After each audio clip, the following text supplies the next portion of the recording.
on communications, and we're live on Facebook. It's Woohoo! Wellness Wednesday. Yay, yay. You see my A? Huh?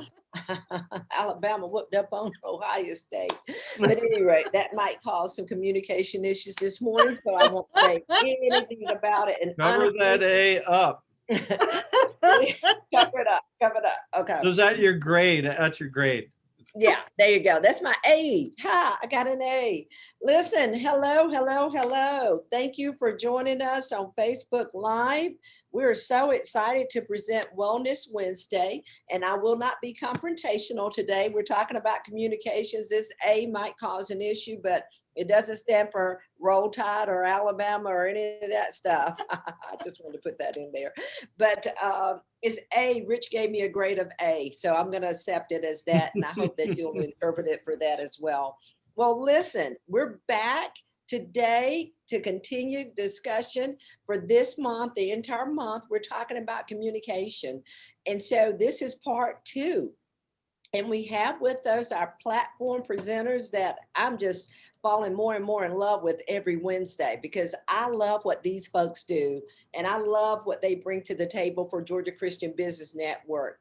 These are true sponsors of GCBN, because not only are they corporate sponsors, but they come in to really participate in growing the network, undergirding the network. Dollars mean a lot and we need that, but we also need help with their expert knowledge to assist us in providing this great content for our members and for our local community. So I want to allow an opportunity for Pamela Bartell and Rich Oswald, who are licensed professionals, to speak to you today with a short intro initially about who you are and what you do. I'd like to go first. Hi. Pamela, go ahead. Rich usually goes first. I'm Pamela Bridgman, and I'm a licensed clinical social worker. I have a private practice here in Cartersville, Georgia, called A Healing Journey Counseling and Consultation. I'm a United States Air Force veteran. I like very much working with veterans and their families, but I serve anyone who would just like to find a sense of healing and wholeness in their lives. Awesome. Thank you, Pamela. Excuse me. My name's Rich Oswald. I'm a licensed professional counselor. I have a counseling practice in Snellville. I've been counseling not nearly as long as Pamela has, for sure, but been counseling for about over 15 years as a professional, and did lay counseling things before that. I have degrees in mechanical engineering, with experience in construction and auto mechanics. But as far as counseling goes, I work with individuals from adolescence on up, dealing with uh, dealing with the issues that keep them doing the same thing over and over again, expecting different results, and dealing with couples who are doing the same thing, but might be anywhere from just wanting to improve their connection to they're in dire circumstances and thinking about splitting up, or there was some infidelity in the process of their marriage as well. Wow, awesome, Rich. So you can say, you can understand from the intros that we have seasoned professionals. And this month, we're talking about communication, as I said earlier. Now, last week, our topic, we kicked off by kind of describing exactly opportunities for communication. This week, we're going to continue our discussion with what causes it to fail. So would one of you do a recap, or maybe a combination there, of last week and bring us forward to why does it fail? You got something, Pamela? You want me to do it? Well, I was thinking of the recap, primarily communication is um, conveying information in a way that is both emotional and cognitive, or both in your feelings and your thinking, in a way that each individual or all individuals involved come away from the conversation with a sense of having been heard. communicate, and we'll talk about why communication failed today. You know, communication fails when people don't have a sense of having been heard. I found a memory on my Facebook page today that I wanted to share that also says a lot about communication, and that is, you know, my mother used to say, um, everything that comes up doesn't need to come out. Just because you think it doesn't mean that you need to say it aloud, because what you say, and depending on how you say it, it greatly impacts relationship. And I talk about, in that memory, I talked about semantics. And Rich and I, I'm sure, will talk about semantics as one of the things that can cause communication to fail. You know, for instance, the most common one that we do is you ask someone how they are, and they say, I'm doing, you know, they'll say, I'm good. Well, good is a character trait. Well has to do with your health. So actually, when I'm asking you, how are you, I'm wondering whether or not you're doing well. I'm not asking if you are a good person. It's a, I'm glad that you let me know that you're a person of integrity and honesty and all of that, but that's not usually what people think they are conveying. And that's where communication fails. When we're not conveying what we think. Wow. Yep. Rich. Last week, just to clarify too, last week we were looking at what communication is, really trying to define it so that we knew what we were aiming for when we're talking about healthy communication.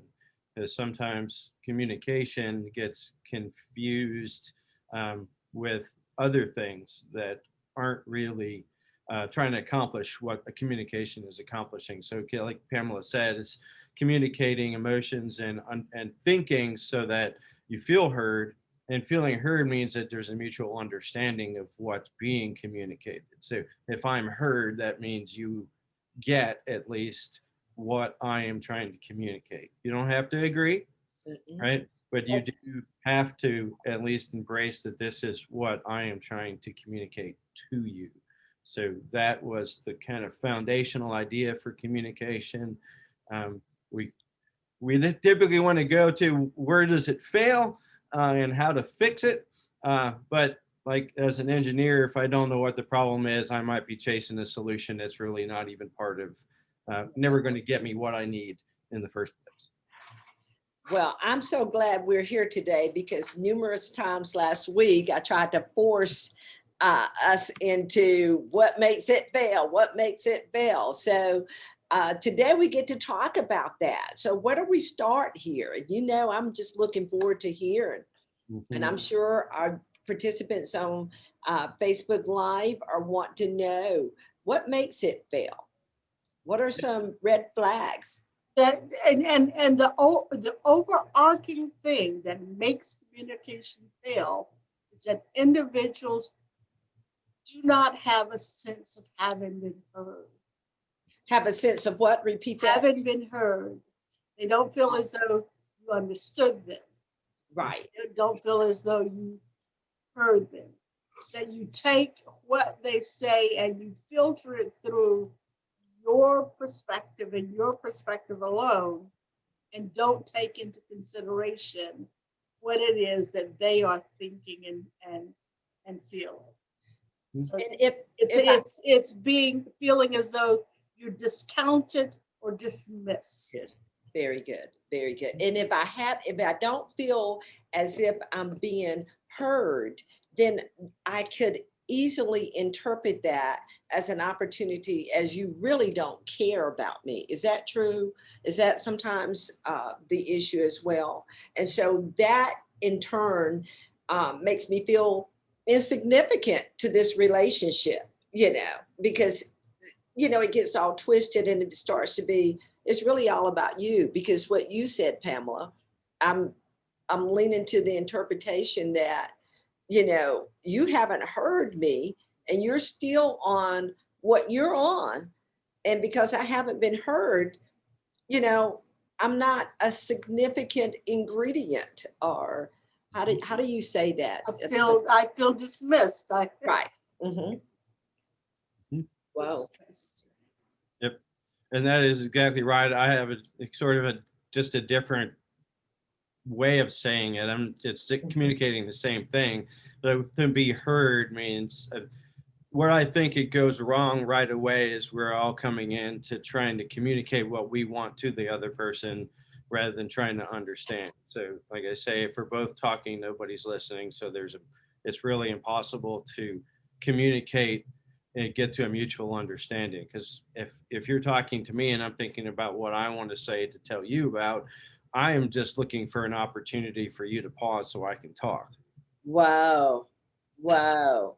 That is so good because people are able to have a level of interpretation based upon, we talked some last week, your reaction, whether your body language, the nonverbals that actually come into play. And maybe this is a good time to bring that forth here because with clarifying the way you so you know, eloquently described that, you went deep in, I can't remember which one of you, and maybe you revisit that some level of what is clarifying and how do you clarify to make certain that it is the other person's thought process that you're understanding and not infusing that of your own, you know. But what's so good is to make sure that you're showing value to the other person and that you're honoring what, not necessarily that you're agreeing, but you're honoring what they're bringing to the table. Yeah. One of the ways too you can tell that a person is not listening, as Rich just said, is when they respond and it has absolutely nothing to do with what you just said. That's Absolutely what makes it nothing good. to No, do in with a what nutshell. you just said, but rather something that they have been thinking about and have assumed that you believe, have assumed that you won't. And so rather than engaging in an interchange with you, they're talking at you. They're bringing forth their idea of what they think is significant in the moment, rather than actually being in the moment and having an interchange. Wow. Yeah. Wow. And if we're really seeking to be heard and taking it even deeper, that personal idea, if I don't feel valued or I don't feel heard, I'm carrying around that strong need and urge and drive to let people know what I'm thinking. So I kind of tend to go into a lot of conversations with the idea of trying to be heard. And definitely certain conversations that is not the place to have that desire fulfilled. We have to recognize it is a desire and a need to be heard. We were made for relationships, and we don't feel like you're connecting with anybody if you're not heard. So dealing with those things, kind of what I'd say offline in other circumstances, like counseling with Pamela or myself or somebody else, where you the focus is for you to be heard and validated and address what's going on inside of you. Then you don't take that so much to every other conversation. You're actually feeling heard in the right circumstance, and then you can go to other relationships and seek to understand what the other person is saying. That's kind of one of the things I think about doing, is if there's ever a need that's really loud, we tend to hear that only, and it's really hard to think about anything else. I talk to people analogy of, if you're starving and I'm standing between you and a really nice buffet, you're probably not going to want to stop and talk with me, right? You haven't eaten in a week. You're smelling the food. You're seeing the food. It looks awesome. And Rich wants to stop and talk to you about some of his thoughts. That's not going to be enough to pause you from going to the buffet. Now, if I just got done with a meal, that's different. But if I'm starving, it's get out of my way. I'm not even going to recognize you're a person. I'm probably going to barge right over you. You said something though, Rich, that I want to bring out. You talked about perhaps a place to get validated, is in a professional counseling setting. However, also one of the reasons that communication fail, right, it's because individuals aren't validated in those conversations. Absolutely. Mhm. Yeah. Yeah. Again, validation is not about agreeing with Pamela. Validation is saying, okay, Pamela, you said X, which seems to mean that you believe Y and would like Z. So validating me. You heard what I said, and you put that together with my emotions, because my words and what I feel and what I think together is the fullness of the communication. And when you get the fullness of the communication, you have a greater sense of what it is that I want out of our interchange. Mhm. Wow, this is so good, because as I listened to the both of you, I heard a couple of things that I'd like to interject at this point. Timing is critical. It is so important that you have the space uh, that both are willing and agreeing, especially depending upon um, the level of communication that is required. Is this is making a serious decision or divulging anything that is of great importance to you, depending on the severity of or the approach to whatever you're trying to get across. Timing is critical, is what I heard from you all, because Rich was talking about the scenario of being hungry, and you can see and you have in your vision, the only thing you're focused on is getting to that cafe over there with those nice pastries, or to get that cupcake. And yeah, I'm hungry. And so when you were talking, but then another thing that came up for me in listening is the importance of maybe facilitating ground rules. Is there an opportunity, if you know this is a hot topic conversation that we need to communicate in concerning, and make a decision as a result of the exchange, because communication is exchange. It's not someone, uh, uh, what do you call it, ruling or overhauling the conversation, but it's a two-way exchange. Uh, Making sure that things like whatever preconceived ideas that you had concerning me and how I viewed certain things in the past. Remember last week, I don't know if you can recall, but I do. One of you were talking about um, the one of the parties coming into the conversation said for 50 times, I know what you're going to say. Do you remember that? Because for 50, Pamela said it, for 50 times, you've always said that. Well, this 51st time, I'm coming in here with a change perception of what's happening, and I'm listening this time, and I have a different perspective. Speak to that maybe. But those are some things that I wanted to throw out that I'm hearing from what you're saying.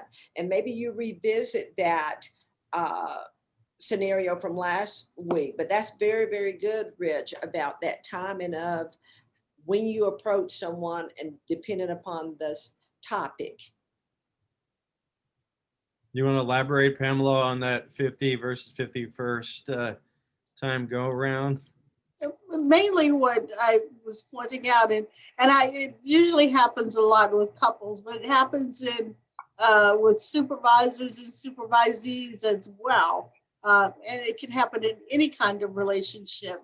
where we think that because we've been in that relationship for X amount of years, or and we think we know that person so well, that we can always predict what it is that they're going to do or they're going to say. We've been married for 30 years. I know what he believes.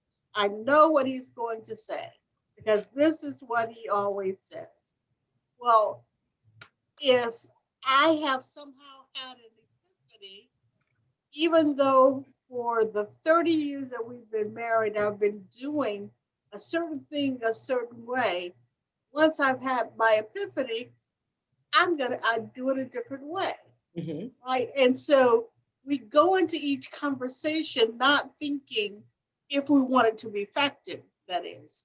We go into each conversation not thinking, I know what this individual is going to say with regard to this topic because this is what they've always said. But we go in, we put forth the information, and we have an exchange in the moment. And we allow for that person to respond in a different way rather than assuming that they're going to respond as, well, they always have. Mhm. Yeah. Growth is, we're always calling for growth, but then if people grow, we try to sabotage that growth because we don't know how to interact with it. And We want them to behave the same old way because we know how to interact with the same old way.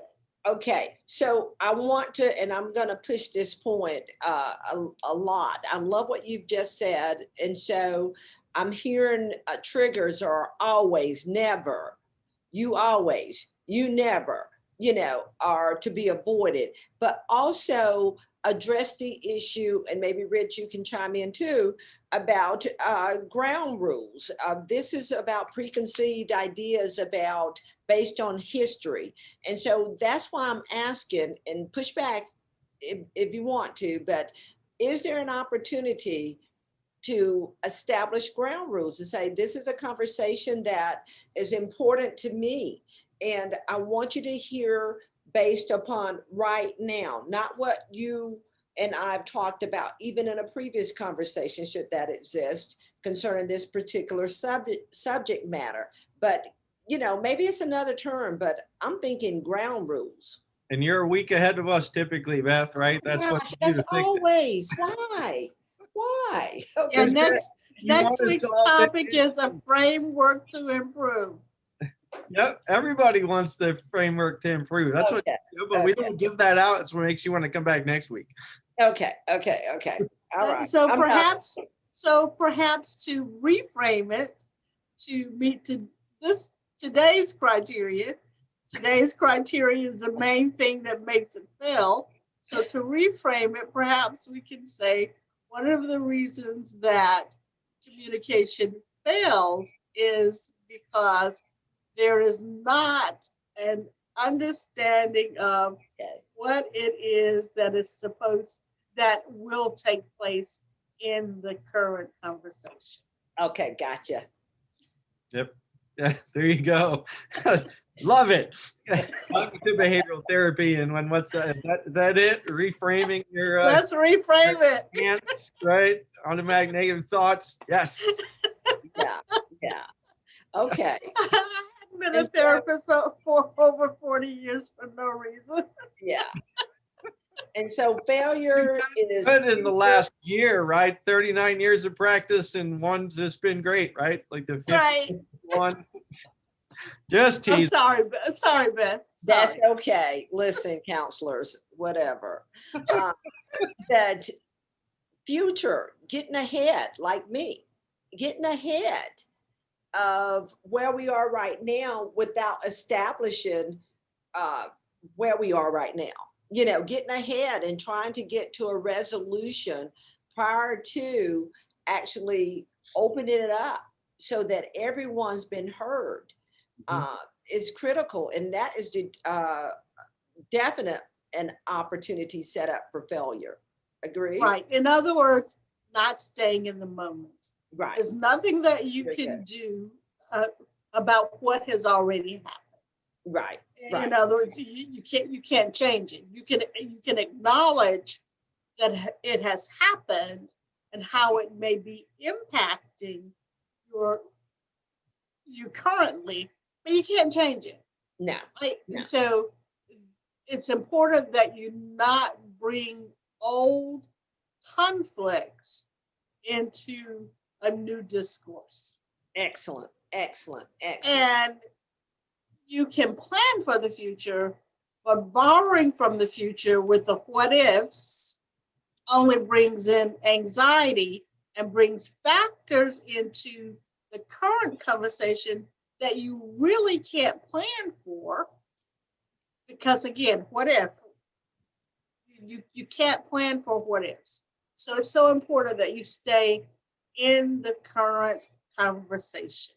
Yes. In the current conversation. Excellent, excellent. And staying present. And, you know, that's a definite trigger is if you're bringing in the past and you're referencing something that is a setup for a mess up. Okay. Another thing that causes failure that I want to bring to the table too is your tone inflection. I was talking about the nonverbals, but the tone, and you talked to that some last week, but I want to revisit that maybe more. Why is tone important?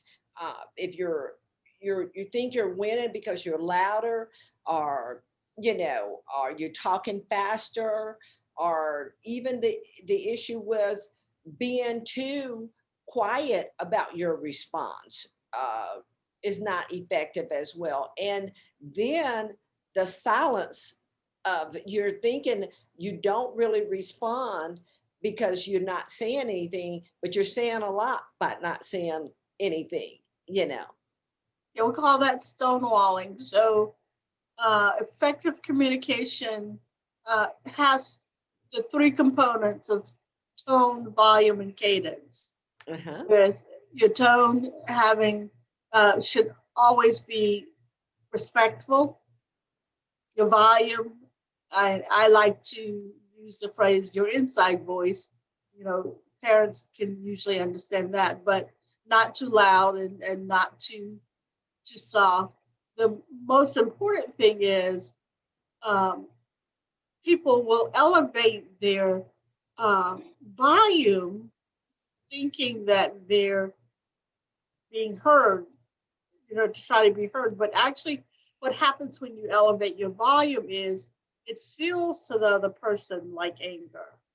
Even if you're not angry, loud volume feels angry.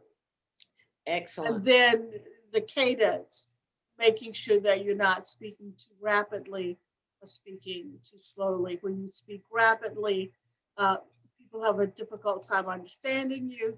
When you speak too slowly, oftentimes it feels as though you're being condescending. Wow. So using a moderate tone, or rather a moderate rate of speech. Excellent, excellent. And so that's good for tone.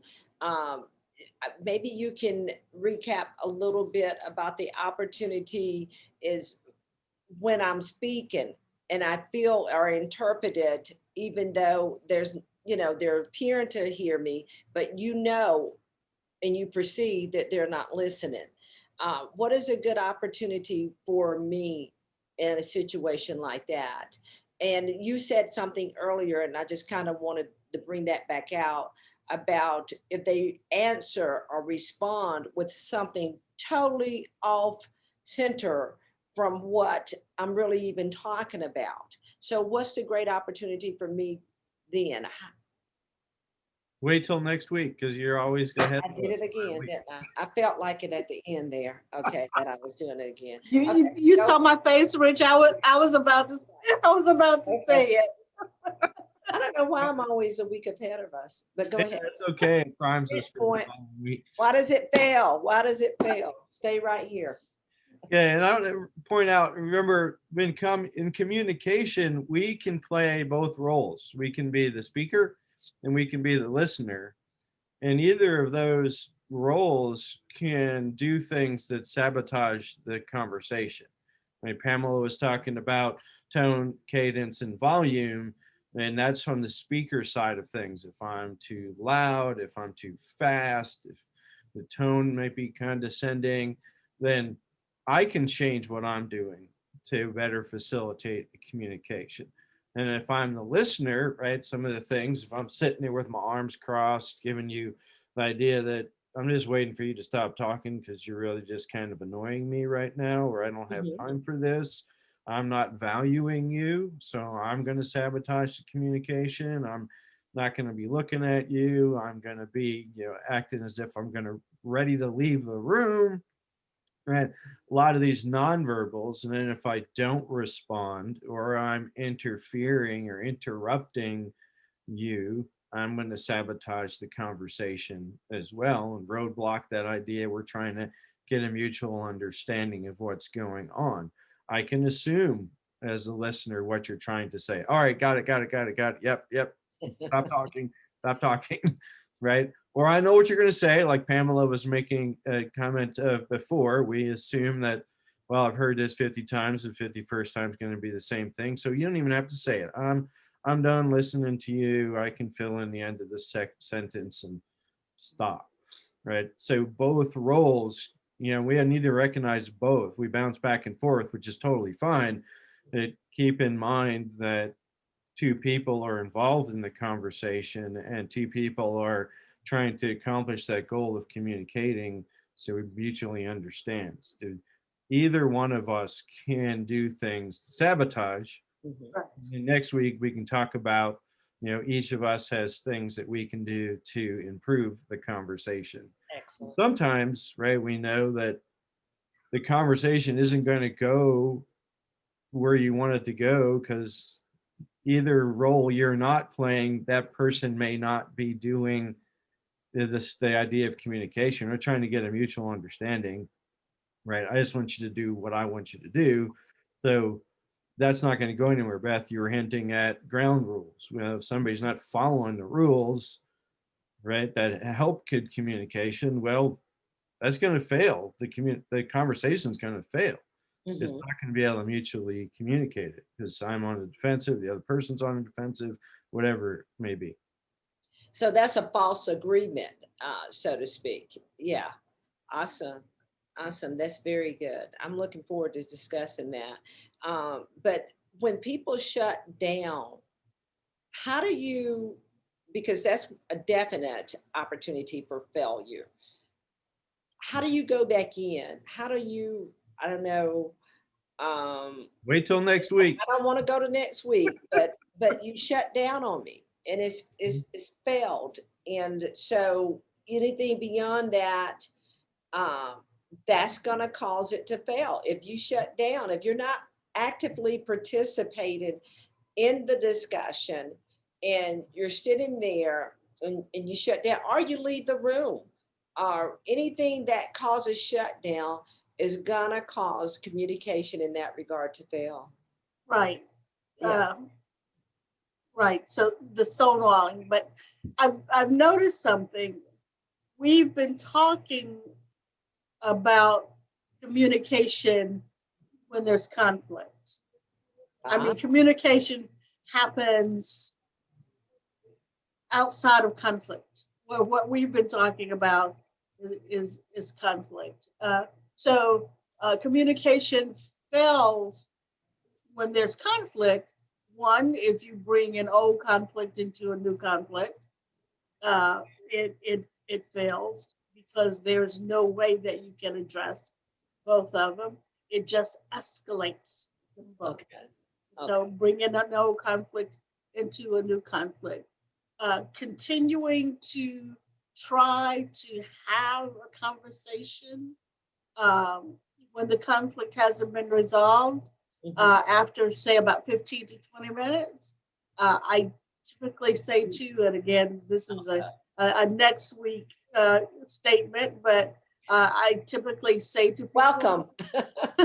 I typically say to people, if you have not resolved that conflict in about 20 minutes, somebody needs to call a timeout, and you walk away, you both walk away from the conversation, and you make an agreement when you're going to come back to the Mhm. conversation.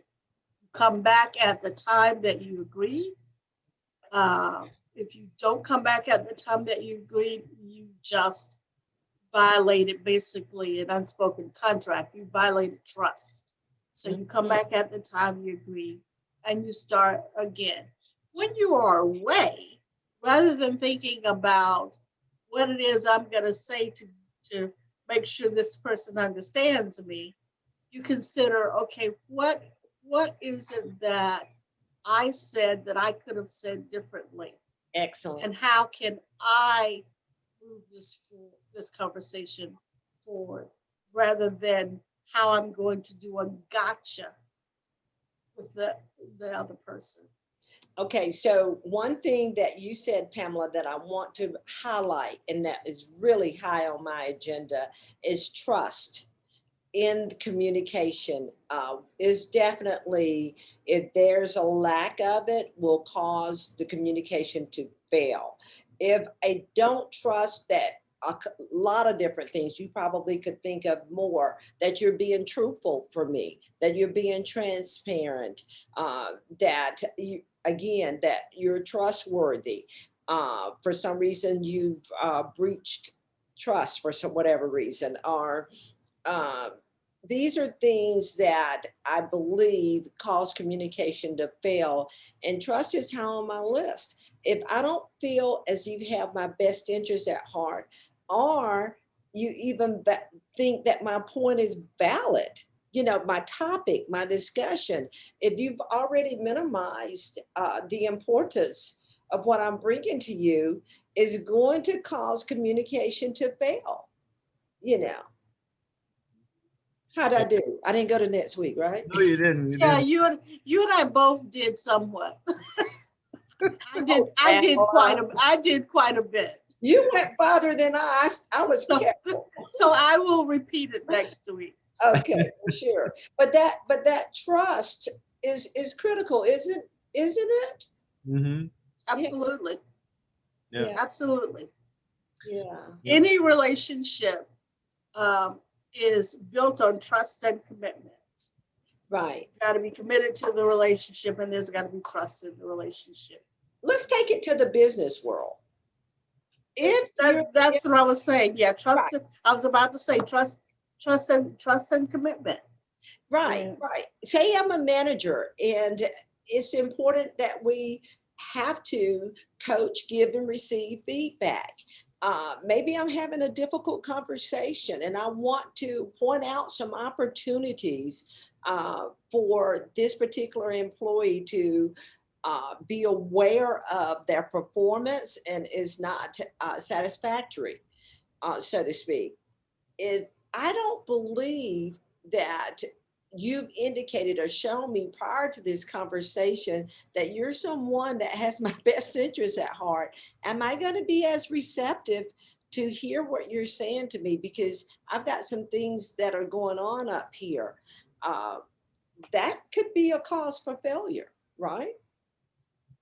Yeah, like going in as the employee, as the subordinate, and thinking Right. the supervisor. Yeah, absolutely. And the supervisor coming in to aggressively or not seeking to understand the person, that's going to put them on the defensive, and you're not thinking about, you know, forethought. I'm going to go in, this person, right? I'm going to just dress their performance, which is under what we're hoping for them to do.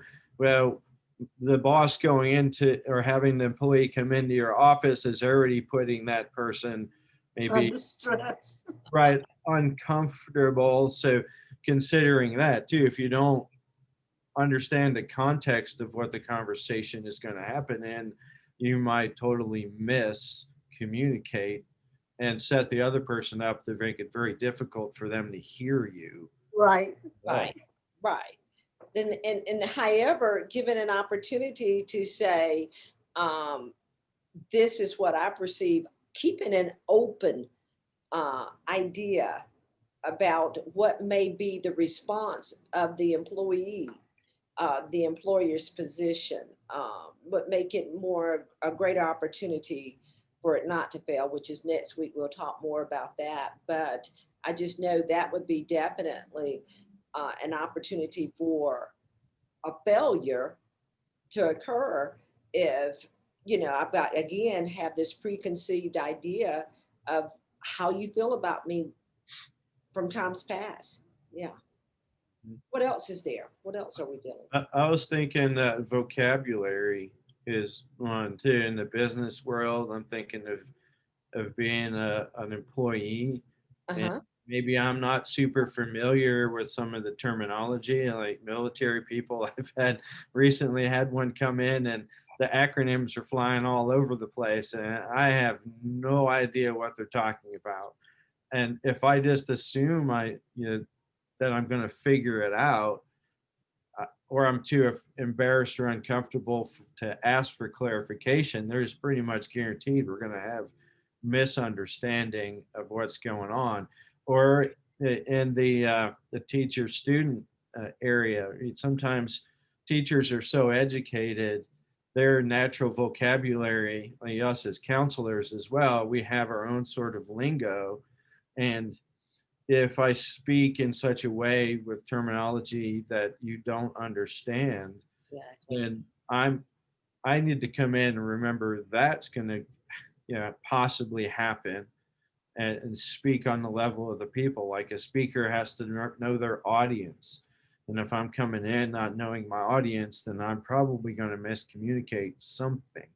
And, Mhm. and then the listener has to continue to ask for clarification. And it is sometimes uncomfortable when you're saying, what do you mean by that? Or I'm not familiar with that word. Or would you be able to say that a different way? Because Excellent. it's not jiving with me. That can sabotage the conversation too. And I'm uncomfortable asking for clarification. So Wow. both sides Yeah, of the vocabulary side. yeah. Clarification is extremely important. Clarify, clarify, clarify. I've even had difficulty with, I grew up on a farm in Alabama, and sometimes folks from Massachusetts don't understand me. Mhm. I'm from Pennsylvania, so yes, there's a sometimes a I early on in my engineering career down here, I had somebody tell me to mash a button. I went, do what? We mash potatoes in Pennsylvania. I don't know what y'all are doing with buttons down here because that doesn't make any sense. Oh my God. So I you have mean, to be careful with cultural. that's comical, but Yeah. actually, in terms of communication, just like Rich said, something as simple as mash a button can make a difference. I Yeah. don't know what you want me to do because I don't understand what you mean by that. It is not something I'm familiar with. Yep. I had a colleague, and I don't know to get too uncomfortable, but I had a colleague at the time who was from India, right? And from English, so he learned like the British English kind of thing. And he told me about being in school and sitting next to a student, and turned and asked him for a rubber. And the student had no idea what. You meant an eraser? Right, he meant an eraser, but in the U.S., Right. That means something totally. Yeah. right. So there was a real kind of shocking look on the person's face at that request, because And the only reason I knew that it means an eraser is because I have a minor in English God, and did a lot of reading. OMG. Okay. But you understand how Yeah. that helps you to understand that in communication, vocabulary, including the nuances of Mhm. vocabulary, is extremely.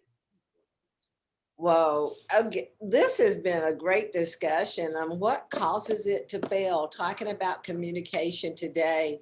I'm so excited about where we're headed in this. So last week we defined it. This week we're talking about what makes it fail? And next week, what are we going to talk about? A What I've been framework to improve. Okay, a framework to improve. And this is what I want to ask of those that are listening that missed last week, to go back and revisit that. Because what I'd like to do is for those that will join us next week to share with others to participate as well, is to really be able to take notes and develop a framework that is truly effective. And maybe we could help them to map that out to what it looks like engaging on varying scenarios. Can we do that next week a little bit? You know, maybe the office place, maybe in the marketplace, or even in You mean role Christian plays? and home. Yeah. Excuse me. Do you mean role plays? Well, not necessarily. What it could be if you feel comfortable with that, and we have the bandwidth to do that. But what I'm saying is just scenarios and examples of how would you approach this situation in a marriage or in the marketplace, or if you're dealing with a friend in a relationship. And this is something I wanted to highlight as well when you were talking about different terminology and reception. When I was managing in corporate, I was working for GE, and there's this person that was on my team that was a Christian, but didn't understand exactly about how to not bring their Christianity into the workplace. And they would respond in the atmosphere in a meeting, quoting scriptures, the thee and thou quote version of scriptures. This is way back then. You got to remember, I'm in my 60s. But what I'm saying right now is even taking something that you're knowledgeable about, but the people that you're presenting to are not knowledgeable about it, whether it's truth, factual, it is only to you. It could be true, but it's right then only true for you. And so the opportunity is going to fail because you haven't prepared. And I'm not trying to get into next week. The audience are educated. The audience are that you're For yourself. presenting to, whether it's an Audience. audience of one. Does that make sense? Mhm. Yeah. Okay, so that's what I'm talking about. So the framework, in order to make it effective, is to give some scenarios. If we could come up with those.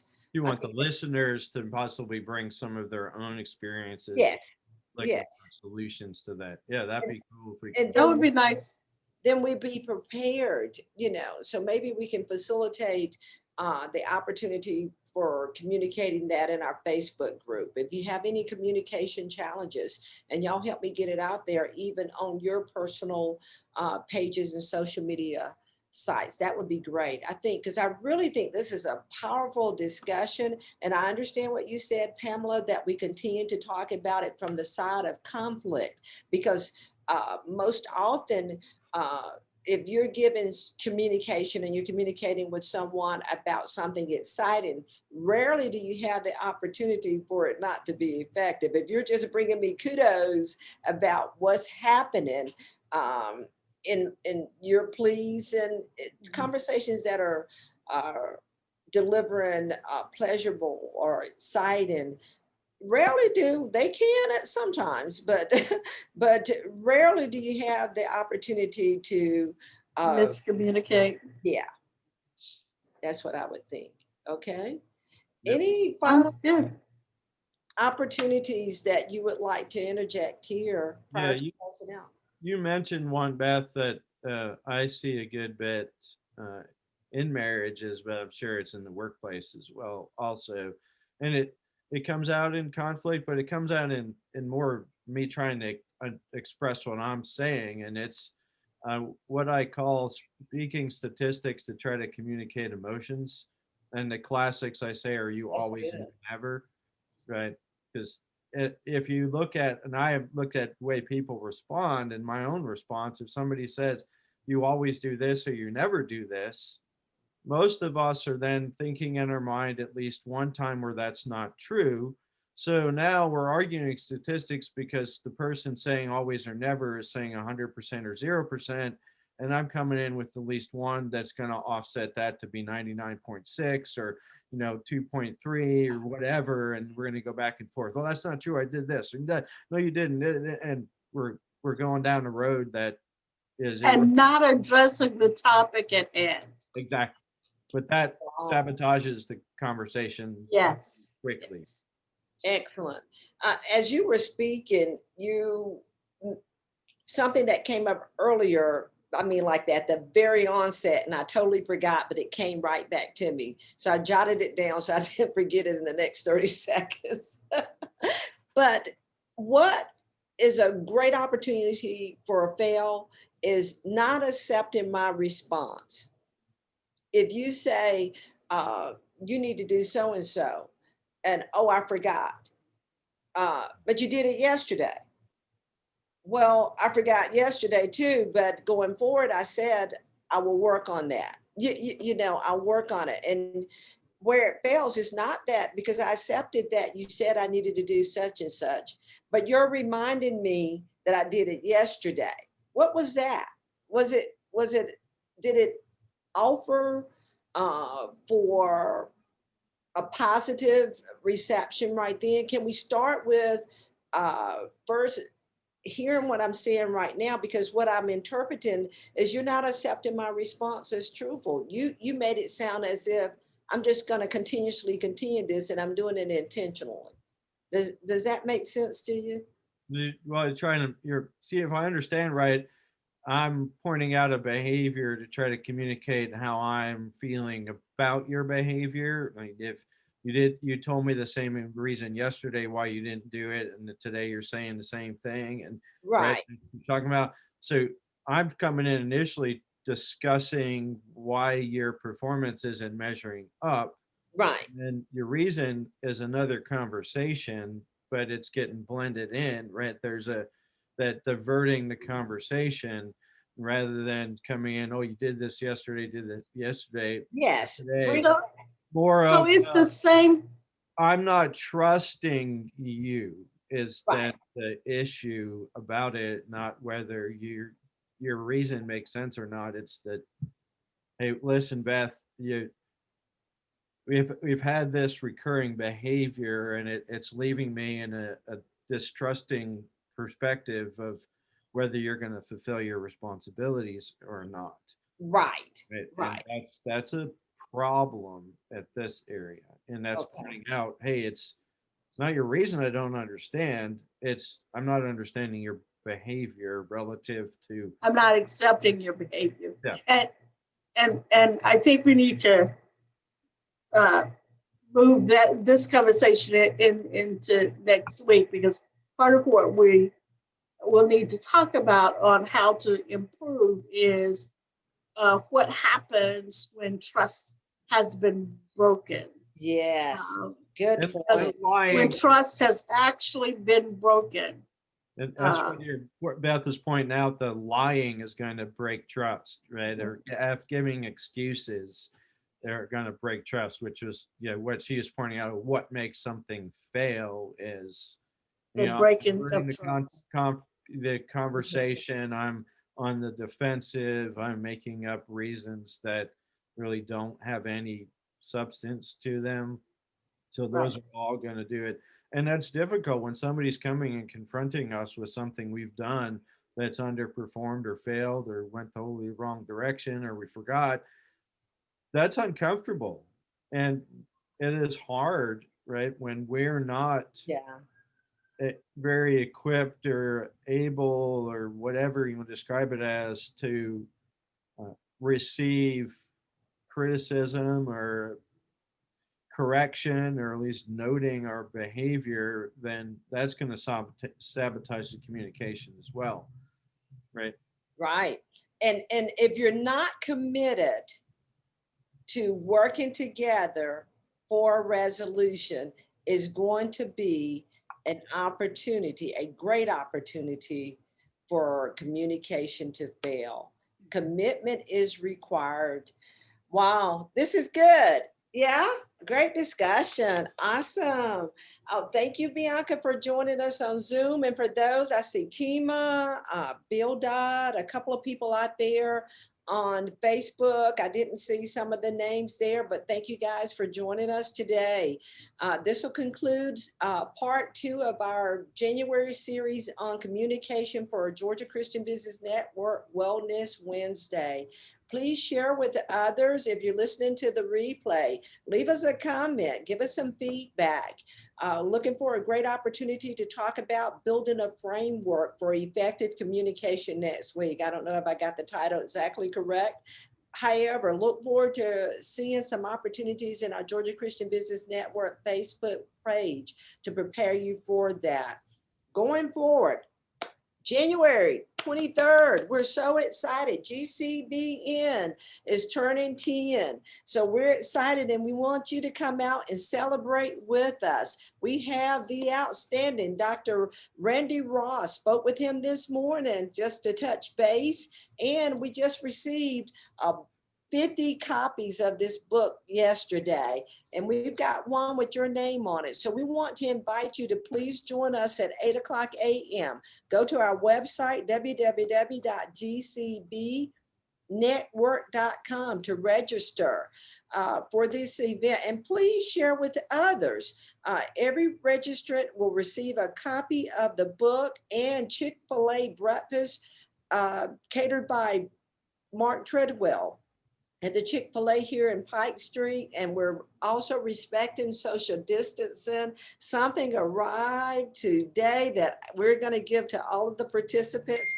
Can't tell you about it, but I'm so excited to share with the little gift that we have that's coming. And so we're prepared for you. Register, join us next week. We have an outstanding presenter, Deborah Mayer, Sell Like Jesus Sell Like Jesus, I think it is. And then next week, we've already told you for Wednesday that Pamela and Rich will be back. We have some outstanding opportunities for you here at Georgia Christian Business Network. Join our network. We are focused, determined, and intentional to put God back in business, and we need your help. Hey guys, great opportunity today. See you later, Pam, Rich. Wonderful. Thank you guys for the work that you do. Bye-bye. Bye. All right, take care. Bye-bye now.